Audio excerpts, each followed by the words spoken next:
Well, Laura, for the better part of this afternoon, the Toledo Police Department has maintained what appears to be a very complex crime scene. As you mentioned, here in the 2400 block of Trenton Avenue. To give you a better idea of where that is, we are just a couple of blocks from the intersection of Monroe Street and Detroit Avenue.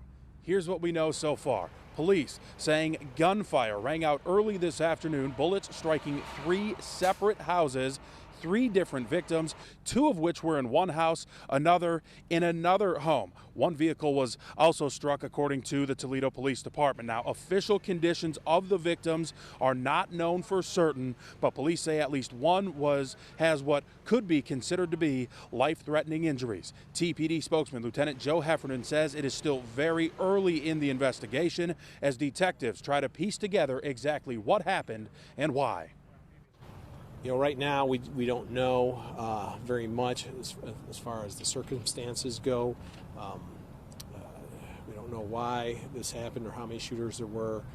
We're in the very early process of trying to determine what happened. And as the time goes on, I'm sure we'll get a clearer picture of how many shooters there were and why this happened on this block.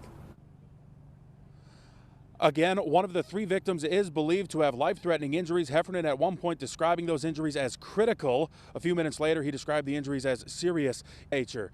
A lot of police cars have left the scene since we first got here shortly after 3 o'clock this afternoon, but you can see this is still a very active scene. Police cruisers still on scene, detectives still going in and out of the homes that have been involved in this shooting. Again, three separate homes were hit.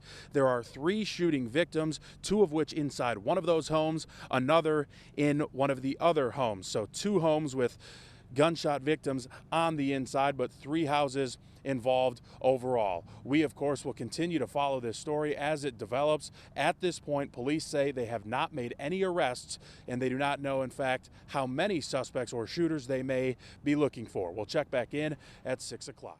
We are near the 400 block of East 3rd Street in Port Clinton, where, again, the Port Clinton Police Department is responding to a standoff situation on East 3rd Street. I'll step out of the shot. You can get an idea of that police presence that is here in Port Clinton. The police department saying that a man possibly with a gun, reportedly inside a home. Now, what you're seeing right now is not the home where that man is barricaded as we speak. This is simply where police, law enforcement officials are staging at this time. The actual home, a house or two down. In fact, you won't be able to see it on the video, but as I step away a little bit, you can see law enforcement officers in full tactical gear staging outside of a home, again, on the 400 block of East 3rd Street. This is a little more than a half mile from the Port Clinton High School and Middle School building and about a mile from a nearby elementary school. Law enforcement officials say there is no threat to any of the students at those schools. In fact, the students have been allowed now to go home. Some were kept a little bit after school because of the situation. But to reiterate, law enforcement officials say there is no threat to any of those students at the schools. We will continue to follow this situation. But again, the Port Clinton Police Department, sheriff's deputies, the fire department, all on scene here right now, assessing the situation and trying to determine the best way to get this solution to come to a peaceful resolution. We will check back in at 6 o'clock and again continue to follow this situation as long as it is ongoing. Reporting live in Port Clinton, Jim Nelson, NBC 24 News.